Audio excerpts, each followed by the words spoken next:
Good afternoon and good morning to everyone. Thank you for joining us for today's special webinar delivered on behalf of the Extension Disaster Education Network's Professional Development Committee. My name is Julie Buck, and I'm a Family Consumer Sciences educator with the University of Idaho Extension. Please take a moment to drop your name and institution in the chat box so we know who is with us today. Today, our presentation will be Understanding Research and Reality to Support Parents in Trying Times. And our speakers are Lori Hayungs, Mackenzie Johnson, Mackenzie DeYoung, and Barbara Dunn Swanson. Just a little housekeeping before we get started. If you have any questions during the presentation, please type them in the chat box in your Zoom control panel. I will bring them up at the end of the presentation. I would also like to note that this webinar is being recorded.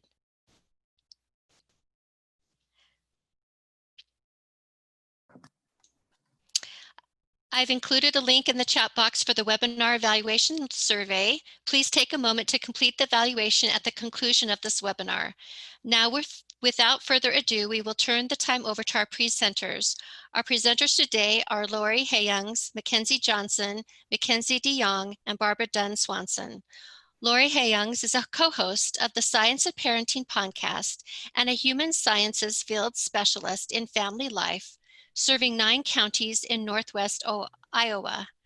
With her educational and professional background from early childhood, collegiate teaching, and educational leadership, Lori loves to help adults see why kids do what they do by sharing information in understandable terms. Mackenzie Johnson is also a co-host of the Science of Parenting podcast and a field specialist in family life, serving 10 counties in northern Iowa. As a certified family life educator, a degree focused on parenting education, and 2 littles of her own, Mackenzie J. is enthusiastic about helping parents and families find trustworthy and relatable information by translating research with a dose of reality. Mackenzie DeYoung is a family life specialist serving 12 counties in western Iowa. Her role on the team is as a podcast producer, editing content and making everything run right. With experiences at the field and county levels of extension, Mackenzie has a passion for ensuring that the educational value of extension is always at the forefront. Barbara Dunn Swanson is a human sciences specialist in family life with Iowa State University Extension and Outreach. Barbara reaches parents, educators, community stakeholders, and youth with research-based information to empower people and grow lives. Barbara is a co-author of the Science of Parenting blog, is a certified master trainer for the national program Powerful Tools for Caregivers. She is a certified Strengthening Families 10 to 14 facilitator and has delivered presentations on youth development, early adversity, civil dialogue, stress management, and inclusive team building. Lori, I will turn it over to you. It is all yours. Thank you, Julie. So hello and welcome. I'm Lori Hayungs and welcome to the Science of Parenting. Today, we are going to share with you about this new adventure that we've been taking, especially during these trying times. Iowa State University provides education that benefits many and is available to even more because we work together as a system. Iowa State University Extension and Outreach is part of the ISU Extension and Outreach program. We have an office in every county and we strive to provide research-based information and programming so that Iowans can make informed decisions about what is best for their families, businesses, and communities. As a human sciences specialist, we pride ourselves on empowering people and growing lives through our work with initiatives that support family life. So I'm just a little bit curious here, how many folks are familiar with the science of parenting? Maybe you've seen us on social media, our blog, our website, we have Twitter and Facebook. Well, our goal has always been to provide access to trustworthy information. And we base that on best practices and research that can make a difference for you and your family. We also know that many people want this information at their fingertips and in their own time. The science of parenting is not new, actually. Many extension family specialists along the way have contributed to the educational pieces of work found as the science of parenting. However, what is new is this addition of additional platforms to share the information. So why have we expanded? Well, we believe that parents are the experts on their family and their children. So our role is to share research and information with parents to help them make informed decisions for their families. On our Science of Parenting platforms, parents can find trustworthy research on everyday parenting topics, upcoming research from things that we're studying, as well as tools and techniques on how to handle challenging situations. But before we go too far into the presentation, we'd like to share a little bit about who we are.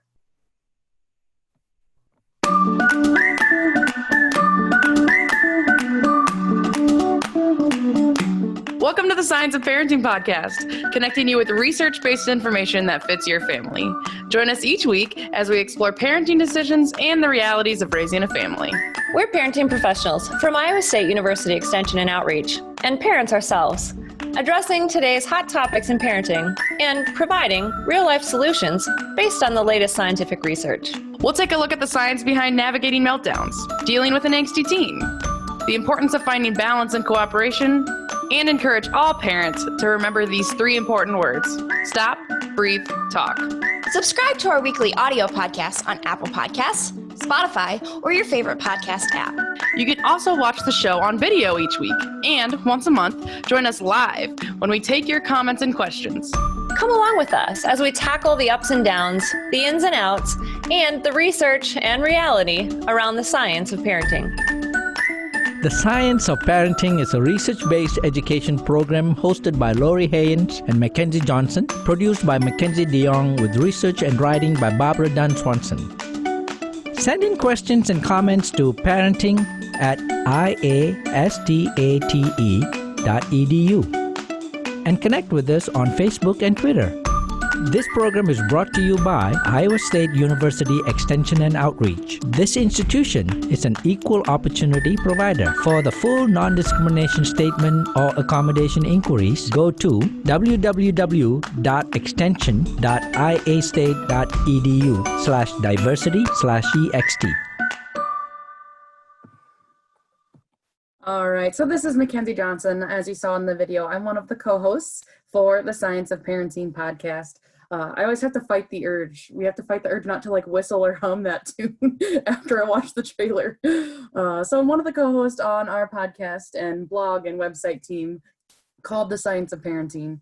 And we kind of use our trailer to introduce things to you. But as you think about the way that you might provide parenting education, or even just kind of better understanding who we are and the message that we provide, we thought it was important to share with you some of the goals and some of the beliefs that we have. Our goal is always to share research and reality with parents. And so we have a few core philosophies on how we do that. First, we have what we call a pluralistic approach to parenting education, which basically comes down to this simple thing we have here as our first bullet. We believe there's more than one way to raise great kids. We also believe that parents are the experts on their family and their children. If you're familiar with the Extension Professionals Creed, you've heard before that when people are given trustworthy information, they'll make decisions about what's best for them, their family, and their community. So our role is to share the research and the information so that parents can make informed decisions for their own families. We also have a goal to provide access to that trustworthy information based on the best practice in the research that we believe can make a difference for families. But we also know that as parents, this information needs to be available when they're looking for it, available on their own time and at their fingertips when they need it most. And then finally, we believe our job is to provide the information and education, but we also recognize that sometimes families might need additional support. So we always encourage families to seek those additional experts out locally. So trustworthy information is just one step. And so I've told you that our big goal on the Science of Parenting is to provide research and reality for parents. We know that research helps us make informed decisions, right? As a group of extension professionals, you're not people I need to convince on why research is important. But as our team, we talk about that we're parenting pros and parents ourselves. I have two littles of my own. Lori, my colleague and co-host, has 3 children in 3 different life stages: high school, college, and launched. And so we have our own parenting experiences that also help us understand and translate the research that we're sharing. I like to share a little bit of my own story and kind of a little part of where this research and reality lens comes from. When my oldest daughter was born, like many parents, before she was born, I had a big plans of like, well, this is the way we do things. And I know if I follow this plan, everything will be great, right? And at that time, I really was absolutely certain that research was telling me breastfeeding was the right way. And again, I say at that time, was the right way that I could raise my kids. And so my daughter was born. Now I often talk about kids with their own quirks, and a quirk my daughter had when she was born was that she couldn't nurse effectively. And so for 9 very long weeks, filled with postpartum depression and tears and struggling, my daughter couldn't gain weight because I was stuck firmly in the belief that breastfeeding was the only way. Eventually, after lots of help with family and medical professionals, we ended up kind of going a different route, which really isn't the whole point of the conversation here.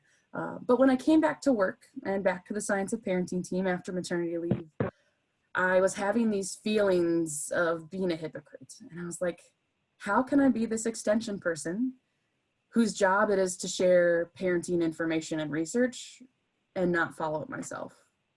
And I'm lucky that for me, when it comes to parenting, I have that overlap between personal and professional. And I brought those feelings to the Science of Parenting team. And I said, guys, I just don't know how I can keep doing this and feeling like this. And my colleague said, but Mackenzie, research is just one piece of the puzzle, right? We take the information and we use it to make decisions. And so with me, I hadn't considered my own reality. I saw research as the only way, and I didn't think there was more than one way.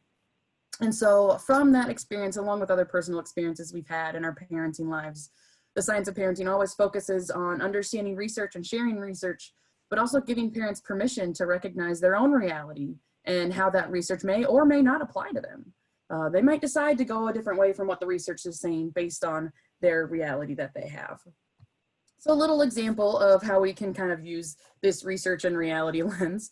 If we look at just the research, we could say that the research tells us from Metzler, Sanders, Rusby, and Crowley, so this is a 2011 study, their research tells us that parents want information that they can go find themselves when they want it.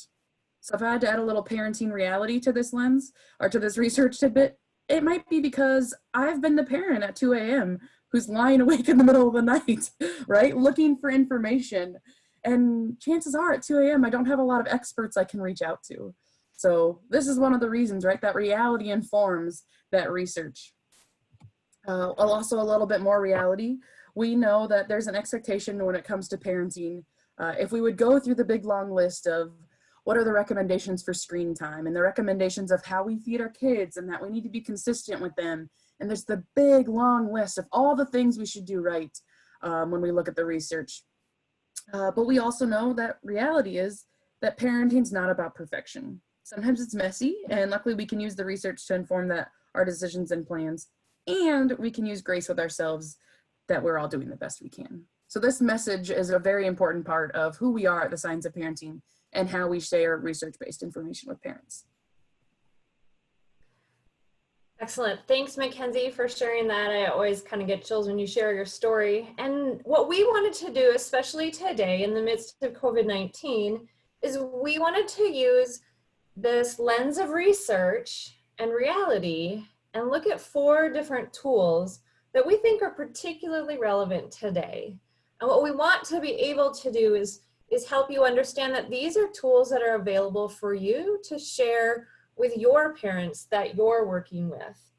And maybe they're specifically for you today. So our 4 tools that we're going to talk about today are utilizing routines, adjusting rituals, reframing our parenting reflections, and managing emotions. So the first tool is utilizing routines. And so in the midst of this pandemic, our home lives look very different than they did 2 months ago. One or both parents may be home. Maybe parents are distancing themselves from the family because someone is working. Maybe it's a single parent family and we have additional caregivers having to come into the home so that when that person works, the children have someone safe to be with. And we know that at this time, we oftentimes don't even have childcare. We had the fabulous webinar last week on that. And the reality is that each of us is facing our own unique reality in the midst of this pandemic. And we all have different reality. And we do know that in all of these different realities, there is this one tool that we can use called routines. And simply put by Wolin and Bennett way back in 1984, family routines are patterned interactions that are repeated over time. So what we noticed when we started to talk about this was that some people want to use the words routines and schedules interchangeably, but actually they're different, and they're different tools, in fact. And so a routine is a regular functional task we do in daily life. So routines like bedtime happens every day, waking time happens every day, mealtime, chores, watching TV, or connecting with relatives, these routine things that we do. And according to research by Steinglass et al., stress in the family is often first noted by this disruption of family routines. So it's totally expected that our routines look different in the midst of pandemic. And research from Feist and colleagues also tell us that routines are associated with family organization, family well-being, and family adaptation. So they're kind of the first thing to go, but at the same time, they give us well-being and help us with adaptation. So what we know about routines as a tool is that they can provide our children and ourselves a sense of normalcy or consistency when things don't feel normal or consistent at all. And maintaining or developing routines is actually the tool. So remember we said that routines are different from schedules, right? So we're talking about routines, those regular things, and developing a similar bedtime routine is different from developing a bedtime schedule, okay? So consider some of the factors for your individual family. Your children's ages, everyone's natural temperament, natural flexibility, what helps your family feel settled and organized, your family resources like money, time, and energy.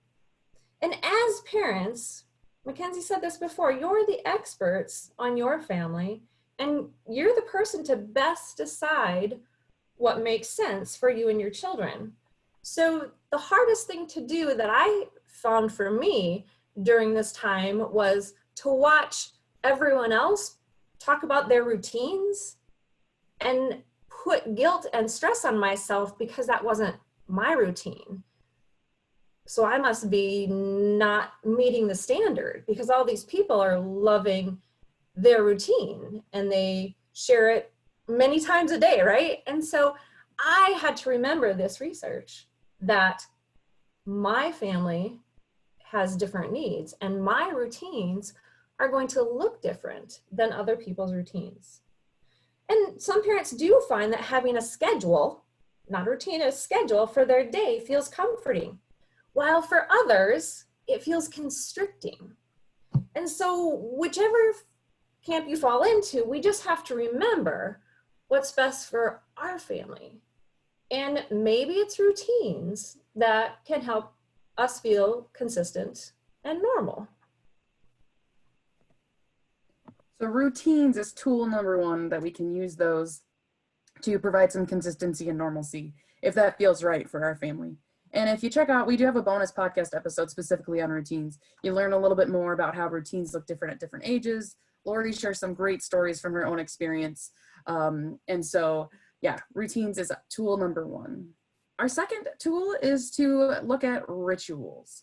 So with this pandemic, many kids, well, and let's be honest, and parents, are having to deal with missing out or adjusting to some big moments.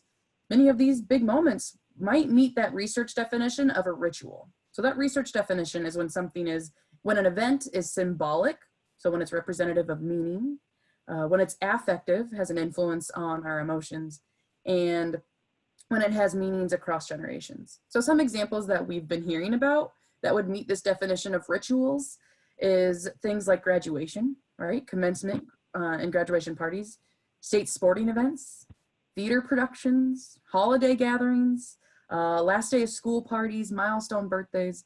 So all of these kinds of things that are kind of representative of something, right? They're symbolic and they impact the way that we remember things. We look back on these memories over time. So is anyone willing to share in the chat with us some of the rituals that you've maybe had affected in your own life due to COVID-19? I'll actually share I have some younger sisters. We have quite an age gap in our family. One of my younger sisters was supposed to graduate from high school. She's supposed to have her commencement this weekend. And so she was unable to they had to do it virtually. And then unable to have the graduation party that they'd had planned. And so we know lots of people are having rituals affected by COVID-19.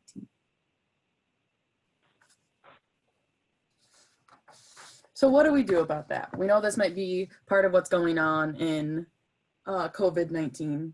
And so what's the research on rituals tell us? Well, actually what it tells us is that these rituals are often much more about what they represent than it is about what actually happens, right? The walking across the stage at graduation, it's really not about all the songs and the walking across the stage. Graduation time is about when we dress up and we gather together and we transition that celebration out of high school and into the next life stage. So it's not so much about the actual process as it is about what it represents. And as adults, we sometimes might be tempted to look back at our own experience with these kinds of events and think, well, it's not that big of a deal, right? Not that big a deal to miss prom, or you know what, commencement's kind of overrated. We might have our own experiences that we might be tempted to shine a light on that. But Moore and Meyerhoff tell us that rituals do foster a sense of belonging and promotes feelings of group membership. And so that does have a big impact on our kids. These rituals do matter. And we also know specifically with adolescents that they tend to associate rituals with their own identity. So the way that they view themselves and define themselves is affected by these rituals that they're missing out on. So we know that rituals are a big deal, right? The research tells us that. So what do we do in our own reality, right? How do we help kids, or how do we help parents help their kids with adjusting their rituals? So the reality is most of us have little control over these rituals being canceled or moved or changed. But there are things that we can do.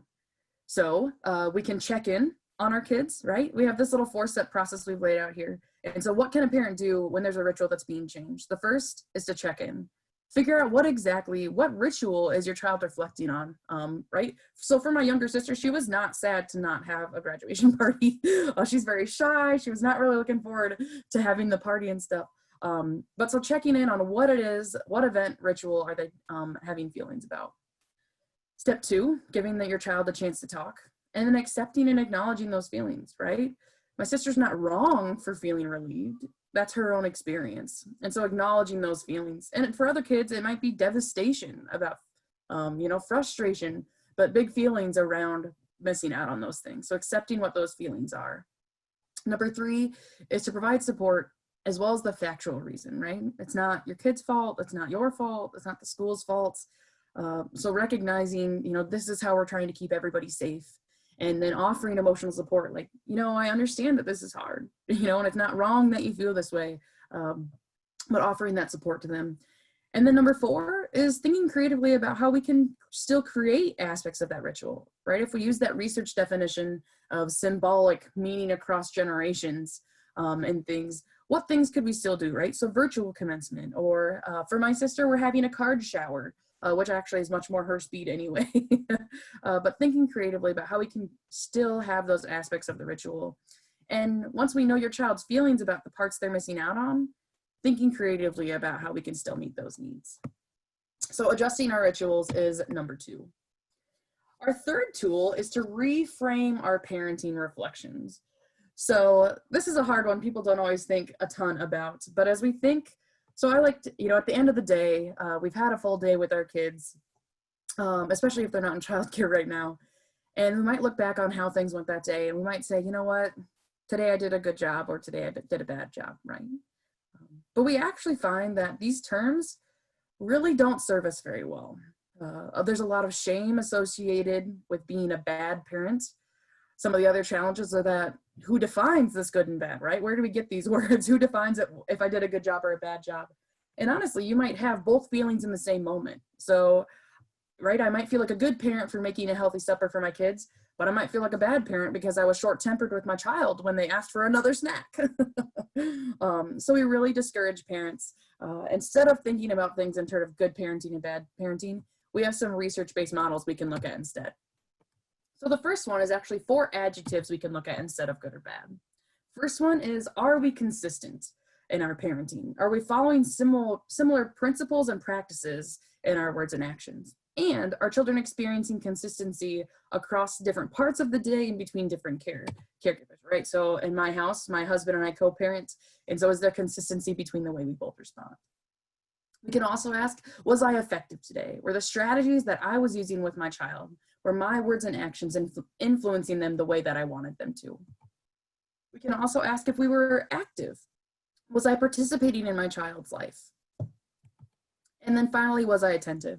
That I was paying attention to my child's life and observing what's going on with them. So when we look back over our day and the way things went, a lot of times it can be more helpful to reflect on if we had concerns about any of these areas in particular, right? Rather than good and bad. If we can break this down a little more, it can give us something specific we can think about improving on or changing in the future, right? And so maybe I was very distracted by work today when my kids were home and I didn't feel like I was very attentive. As opposed to just saying I did badly, if I say, you know what, tomorrow I want to be more attentive. So it gives us a different way to look at our parenting that doesn't necessarily have all that shame associated with it. The second option, some of you may definitely recognize this model. This is the Baumrin's 4 parenting styles. And in particular, we just kind of focus on the authoritative parenting style. And so I like to talk about using this model in the midst of the millions of parenting decisions it seems like we have to make in a given day. So as the child makes a request for something else or wants to do something, or you're trying to decide between something and another, we can think about striking the balance between being responsive to our child's needs and holding appropriate expectations for them. We also have a podcast episode on this, these parenting styles that people can learn a little bit more. But when we're making decisions about our parenting and about our kids, we can be both responsive and hold appropriate expectations of them. So we really, especially in this current normal, we might find that our parenting styles and tendencies may have shifted a little bit in this pandemic. So oftentimes we think about our day and our kids, and we reflect on that parenting, and we don't want to assign those words of good or bad. So if you really do want to reflect, we encourage you to use either those 4 adjectives of consistent, active, effective, attentive, or using the decision model of looking at being responsive to our child's needs as well as holding appropriate expectations. So reframing our reflections is tool number 3.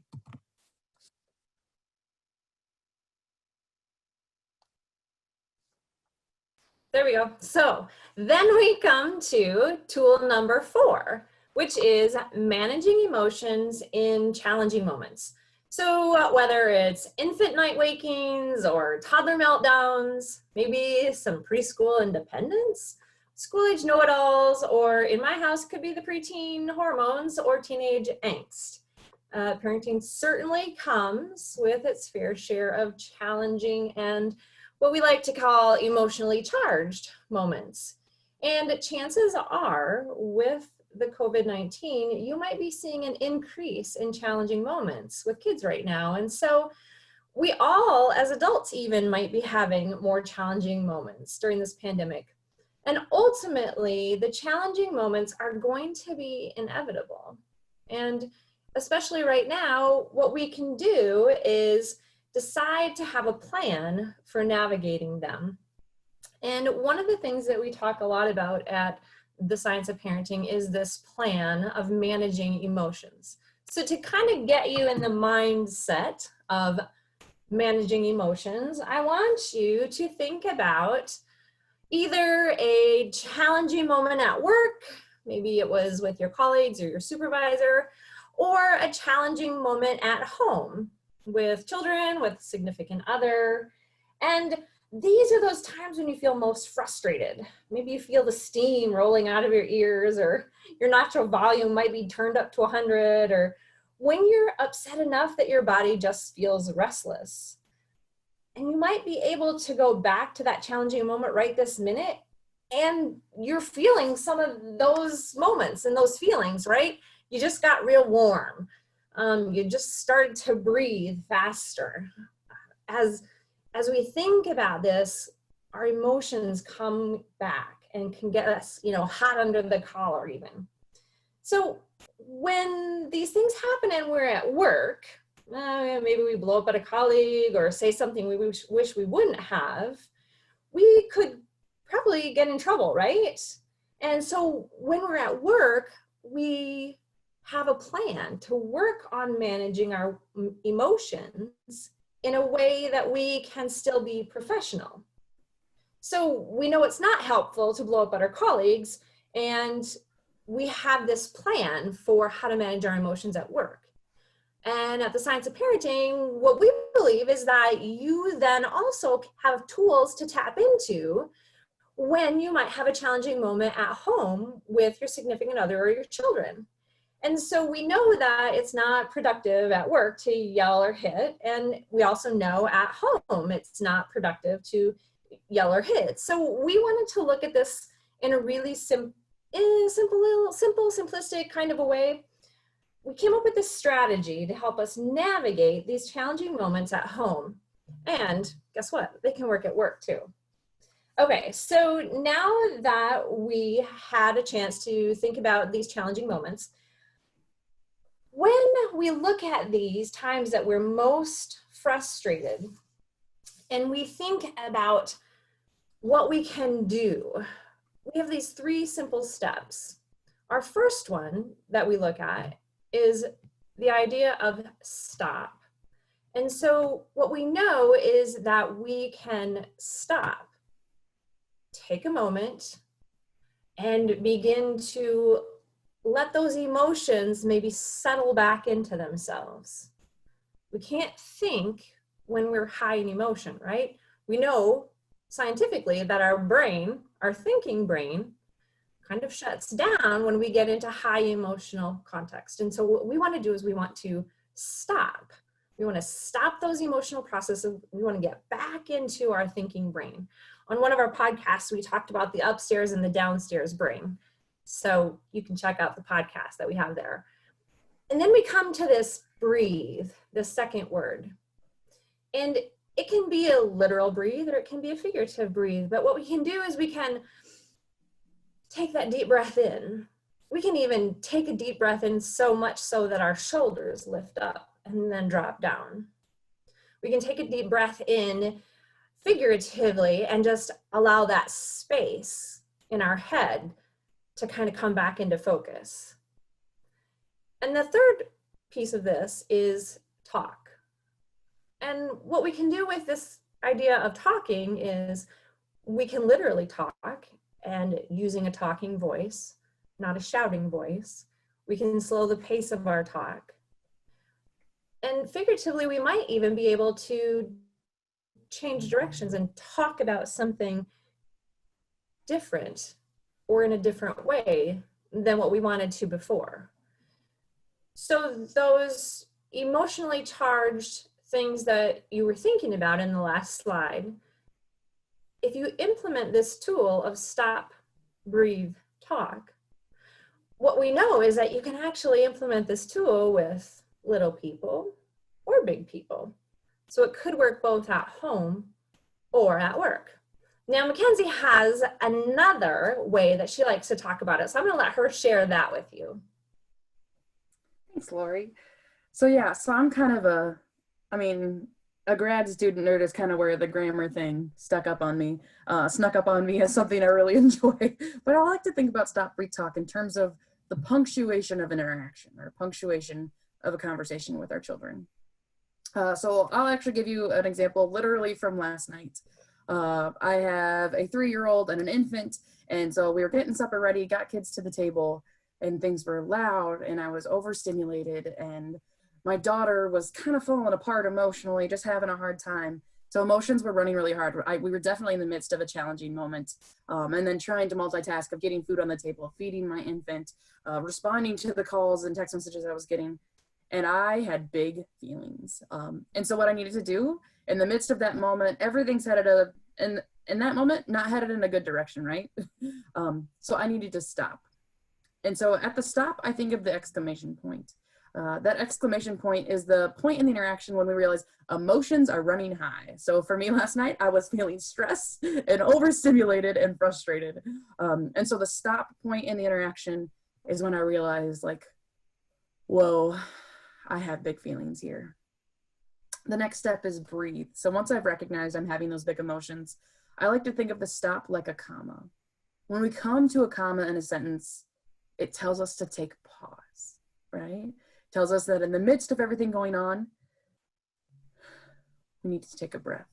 And some of the really cool research behind this, it actually helps regulate our nervous systems and our nervous system and all of those things. And there's actually a study that they did that taking a breath that is 6 to 10 seconds long can be, they called it like the ideal rate of respiration or something, but taking a long, slow breath. And for me last night, I actually went out on my front steps. I left the table. My husband was with our kids, and I was like, I just need a minute. Recognized I had big feelings. I stepped outside to take that breath. And actually, for me, it was several breaths. So that comma is that point where we pause and remember to take that breath.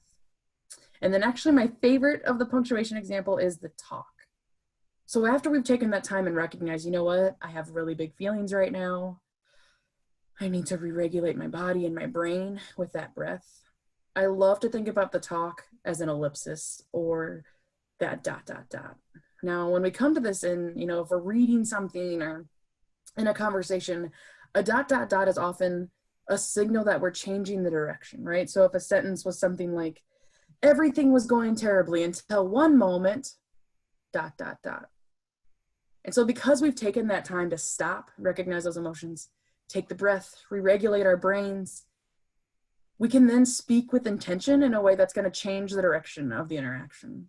So after I had gone out to my front steps last night and taken a breath, I came back inside and I was calm and I was re-regulated.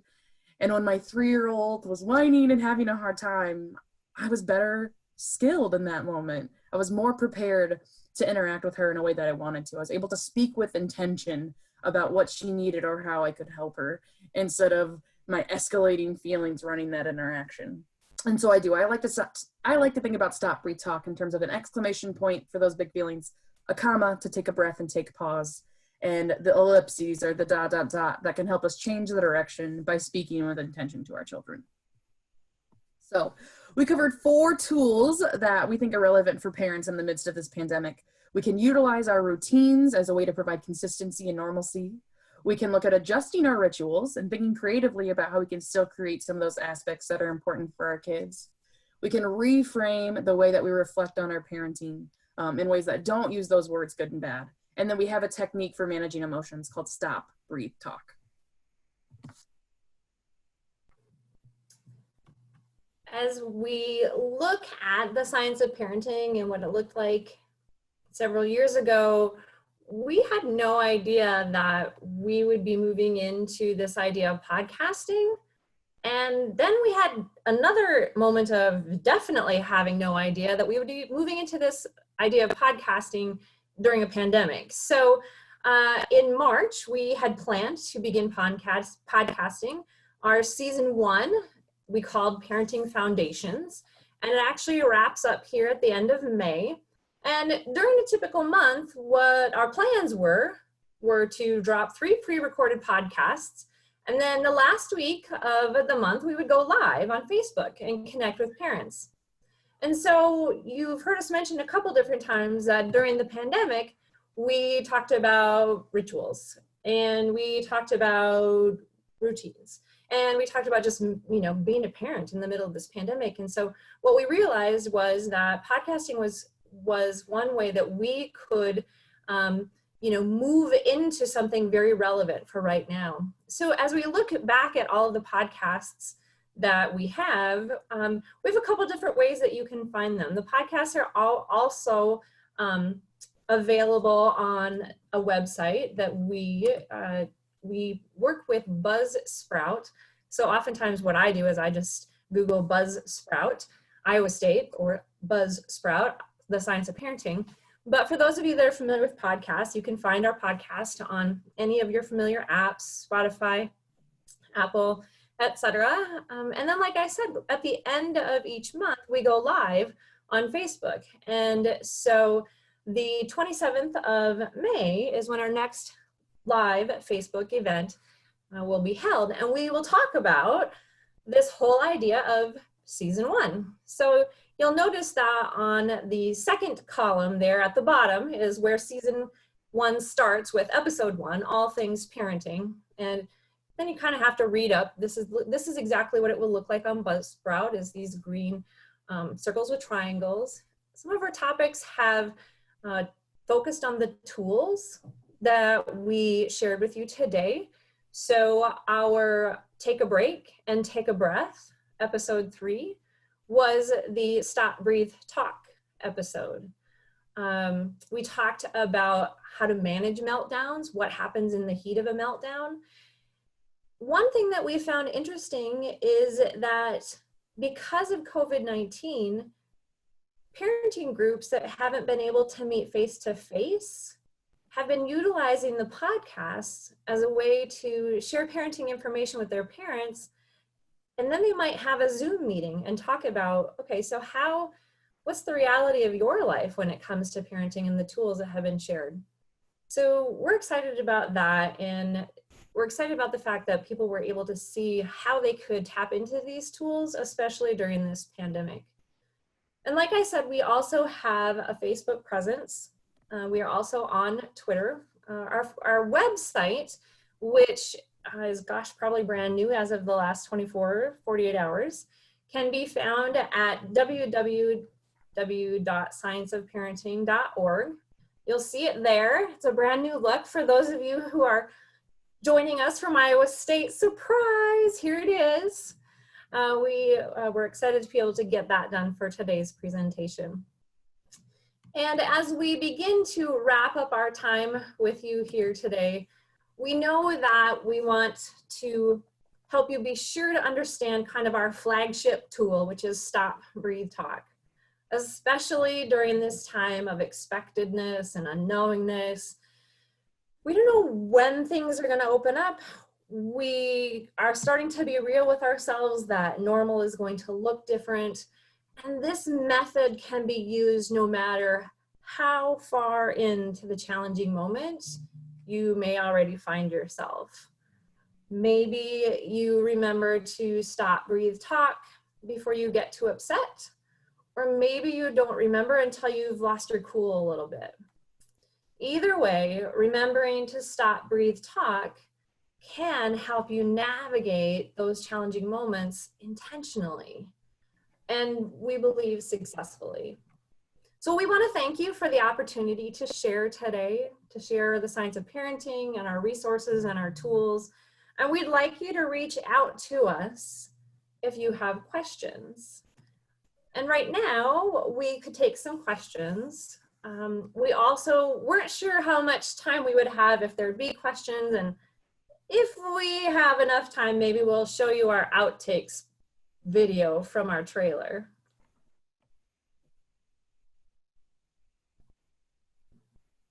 Well, thank you, Lori, Mackenzie, and Barbara. We'll go ahead and take some time for questions now.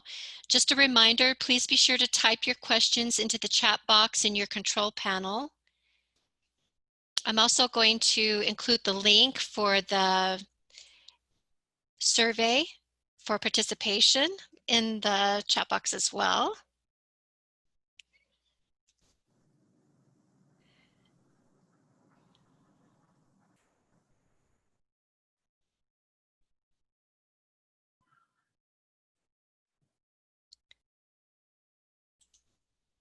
You have some great speakers here. They want to know if we'll be sharing the slide set. And yes, we will have the slide set available for those that registered for the webinar, and we'll get that back out to you. It is being recorded, yes. All right. Let's see. Just some comments from participants that I really appreciate a great resource, tangible takeaways. I plan to share broadly and listen to the recordings available. One person says they had a moment last night, had to go off by myself, breathe, and then go back and talk. Wonderful. All right, so what do you think, Ken? Should we show the outtakes? Sure. So as we get ready, season 2 will be launching here in June. And so we're looking at sharing some of the bloopers we've had along the way here. I'll say, but please feel free to type any other questions you have for us in the chat while this is playing.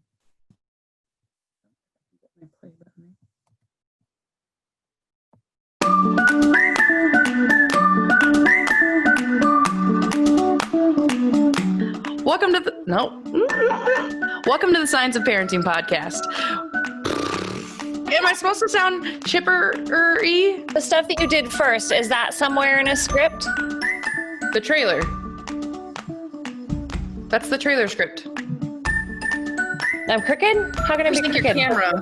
your camera needs a tip. What is this? What, your hair? Should I do them all again? You're so good. Yeah, that was good. That was That's really good. good. Subscribe to our weekly audio podcast on Apple Podcasts, Spotify, or wherever else you find bleep, bleep, bleep, bleep, bleep, bleep. Apple Podcasts, Spotify, or where... Can't I say that? You can also watch our show on video each week and sound like a robot. I'm gonna choke. One more time or call it good?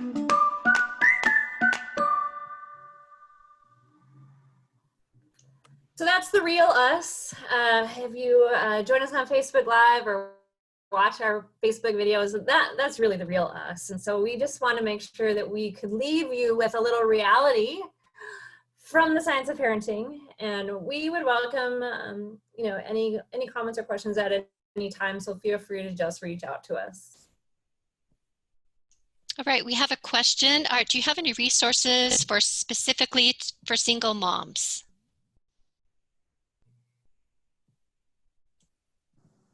So that's a great question, Tanya.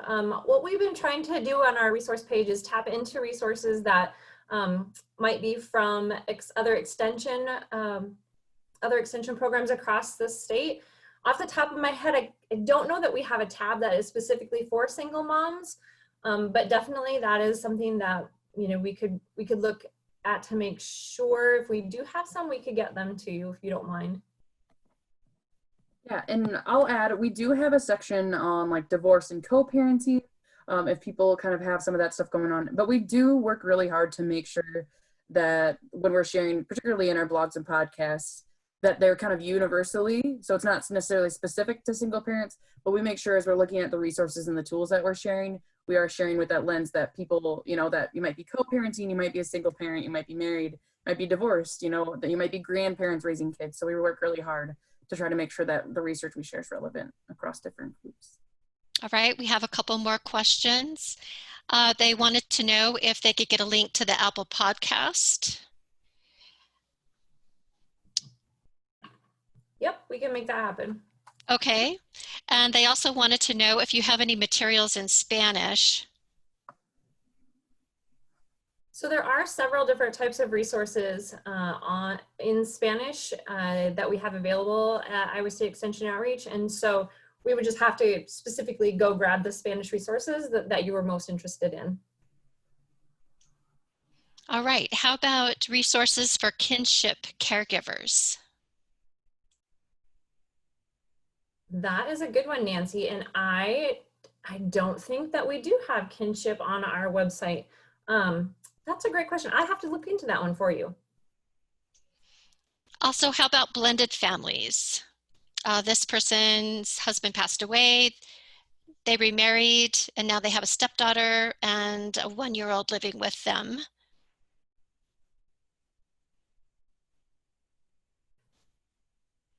Oops, sorry, muted and unmuted at the same time. So in our blended families, like Mackenzie talked about, we have the co-parenting and divorce matters pamphlets, handouts, newsletters. And so I'm guessing that some of those blended resources, blended families resources would be in there as well. And grandparents raising grandchildren. Yes, in fact, it's kind of neat. We're going to actually be doing a pilot study through a grant this fall with grandparents raising grandchildren. And so we do have some of those resources.